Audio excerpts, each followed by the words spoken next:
Selamat sore, Bu Rini. Selamat sore. Iya. Nah, ini, Simon. iya, ini dalam rangka Hari Sampah Nasional ya. Hari Peduli Sampah Iya. Oh ya, Nasional ya. Hari Peduli Sampah Nasional yang jatuh pada tanggal 21 Februari. 21 Februari. Nah, boleh Ibu ceritakan sedikit kenapa tanggal 21 Februari dijadikan sebagai Hari Peduli Sampah Nasional? Ya, ini jadi memang awalnya muncul tanggal 21 Februari sebagai dicanangkan sebagai Hari Peduli Sampah Nasional itu ada pemicunya Pak Simon. Iya. Jadi itu peristiwa tragedi sebenarnya. Iya. Jadi pada tanggal 21 Februari itu di Lewi Gajah, Iya. Lewi Gajah, Cimahi, daerah Bandung Raya, Jawa Barat, iya, terjadi satu ledakan yang akhirnya menimbun dua kampung yang ada di TPA tersebut. iya, iya. Dan menewaskan sekitar 100-an lebih ya, hampir 170-an orang di situ yang udah meninggal semuanya. Iya. Tahun berapa itu, Bu? Itu tahun 2005. 2005. Oh iya, iya, iya. Dan akhirnya tragedi itu menjadi semacam tragedi nasional. Terkait soal sampah ya. Iya. Jadi bagaimana sampah itu bisa mendatangkan bencana kalau kita tidak mengelola dengan baik gitu. dengan baik. Dan kemudian oleh pemerintah pusat dicanangkan sebagai Hari Peduli Sampah Nasional.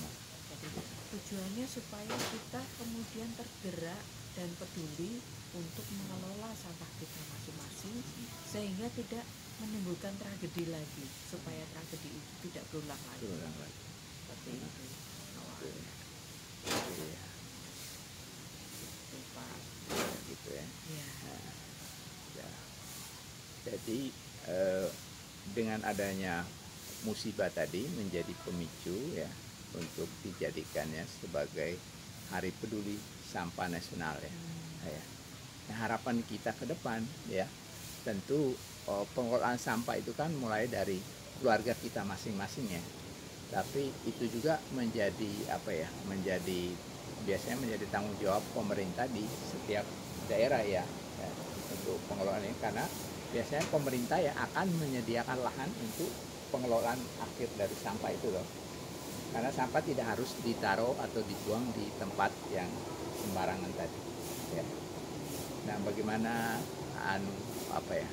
pandangan Ibu? Ya, jadi terkait pengelolaan sampah sebenarnya menjadi tanggung jawab kita bersama. Jadi kalau saya sering menyampaikan bahwa pengelolaan sampah itu harus dikelola secara kolaboratif, bekerja sama, kolaborasi pentahelix.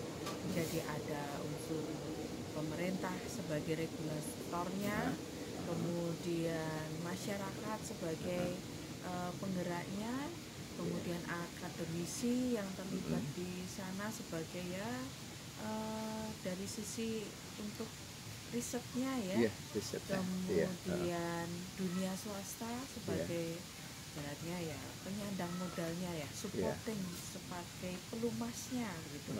Kemudian media yang mengakselerasi atau mempublikasikan praktik-praktik baik terkait pengelolaan sampah supaya bisa menginspirasi semua pihak untuk sama-sama bergerak mengelola sampah tersebut.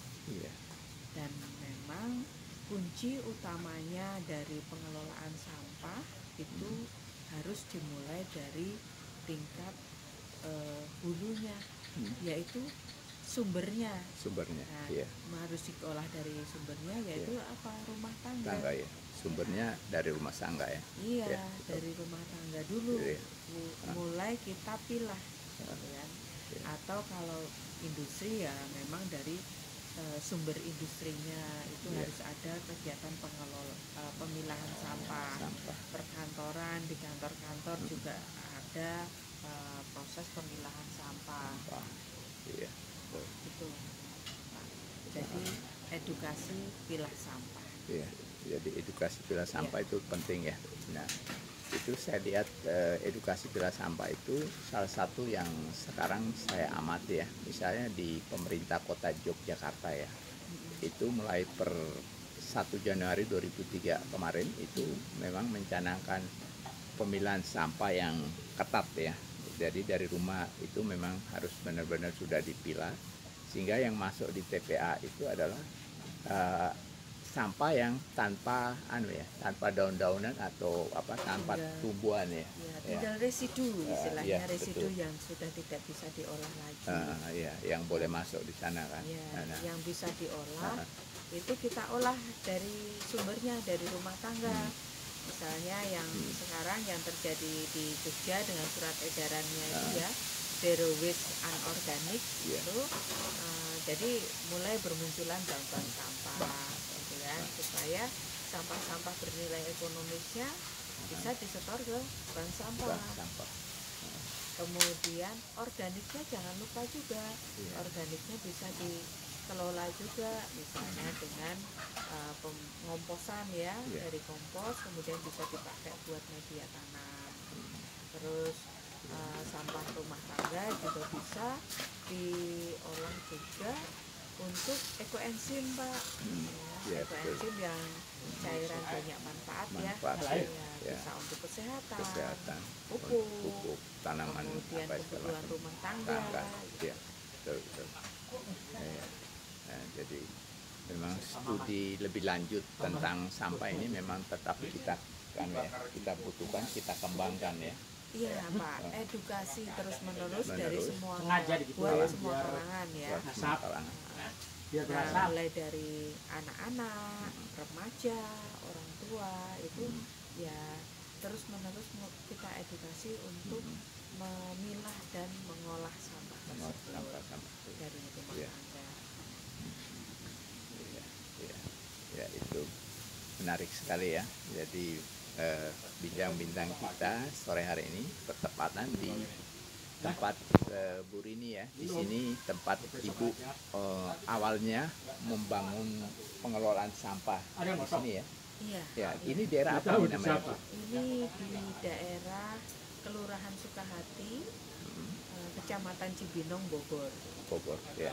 Jadi masuk Kabupaten Bogor gitu ya. Jadi awalnya di pengelolaan sampah ini Ibu kelola di tempat ini gitu ya. Awalnya saya mengelolanya di RT dulu dengan membentuk bank sampah. Saya bekerja sama dengan Ibu RT membentuk bank sampah. Kemudian bertahap kita mencoba mengelola organiknya dengan memanfaatkan fasum-fasos yang ada di sini. Ini fasum-fasos dari perumahan. Jadi ini fasum-fasos dari perumahan yang dimanfaatkan gitu ya. Kita manfaatkan. Di sini ada ternak ayam, ada perikanan, kemudian ada pertanian, pendidikan juga ada. Macam-macam ya.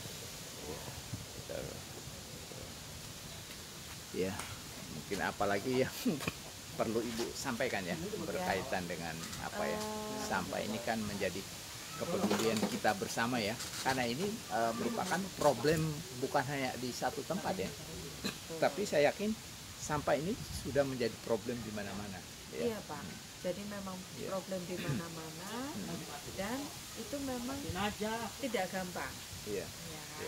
Saya memulai berkegiatan pengelolaan sampah ini sejak 2013 dan itu juga buat saya masih harus terus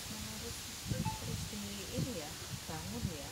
Dan dalam perkembangannya sampai sekarang pun juga masih banyak dinamika yang dialami nggak mulus, tapi itu menjadi semacam tantangan ya, tantangan buat kita bersama supaya jangan pernah merasa lelah gitu ya.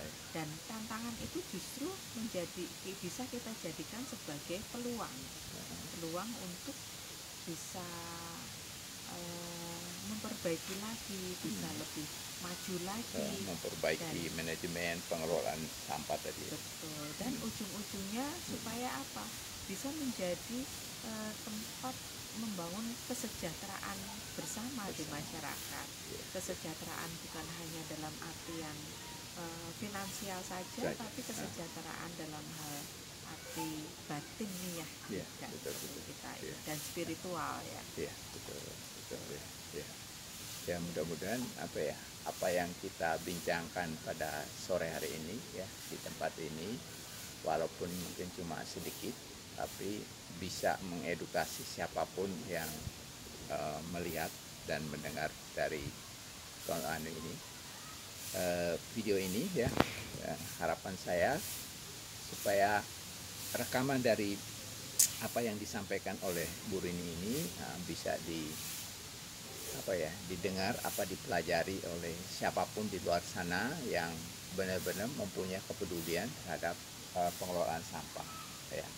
Tentu saja bincang-bincang ini juga boleh dikatakan semoga bisa menjadi edukasi lah ya, semoga edukasi siapapun ya di luar sana yang menaruh minat terhadap pengelolaan sampah. Tapi memang harusnya kita semua itu terpanggil untuk mengelola sampah itu dari rumah kita, karena kehidupan kita di rumah tangga itu kan setiap hari kita menghasilkan sampah ya toh. Nah, makanya kita mulai mengelola diri, mengatur, memanage mulai dari rumah kan ya, karena kita otomatis pasti memproduksi sampah ya, gitu ya Bu ya.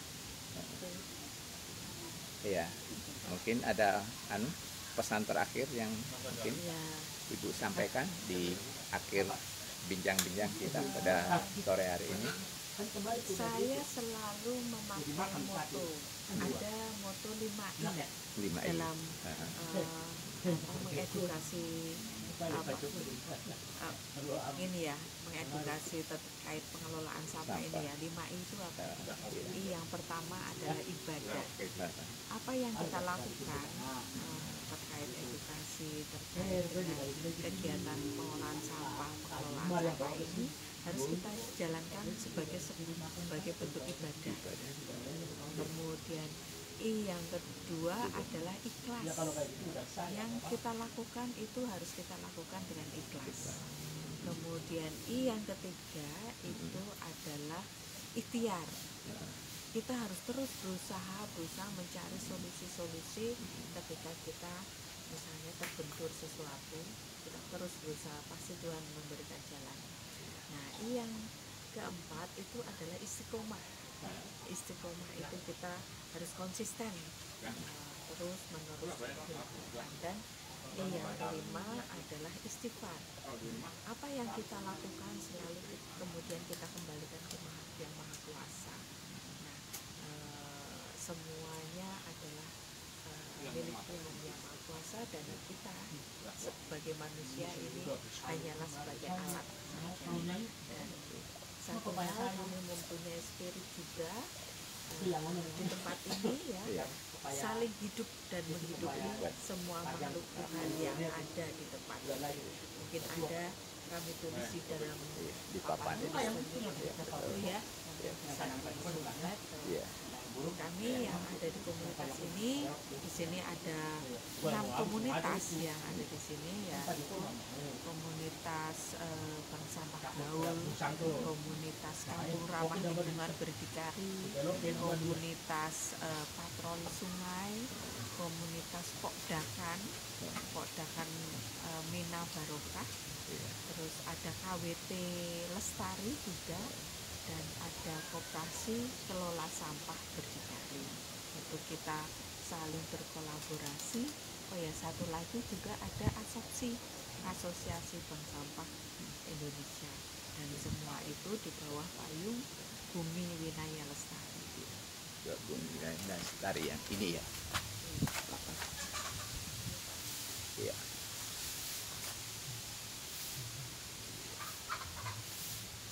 Iya ya. Jadi itu menjadi pesan akhir Ibu ya dari bincang-bincang kita pada sore ini. Saya tentu sangat berterima kasih karena saya diberikan kesempatan untuk datang di wilayah sini. Ya. Apa tadi namanya? Di ya, sini sebagai pusat edukasi, ya, pusat edukasi, berdikari. Taman Edukasi Berdikari Pengelolaan Sampah. Ya, nah saya sudah bisa diberi kesempatan untuk datang di Bogor ya, untuk langsung mewawancarai ibu di tempat ini ya. Semoga apa yang kita bincangkan walaupun cuma sedikit, mudah-mudahan menjadi pesan yang bermanfaat untuk orang-orang di luar sana yang memang punya kepedulian terhadap sampah yang selama ini menjadi masalah di setiap daerah, terutama di kota-kota besar ya. Ya, sekali lagi saya ucapkan banyak terima kasih kepada Bu Rini atas kesempatan yang diberikan kepada saya sehingga saya dari Jogja bisa datang dan ketemu ibu di tempat ini di Bogor ya. Ya. Oke, terima kasih. Cukup sekian dulu ya Bu. Ya, selamat sore. Selamat sore. Ya.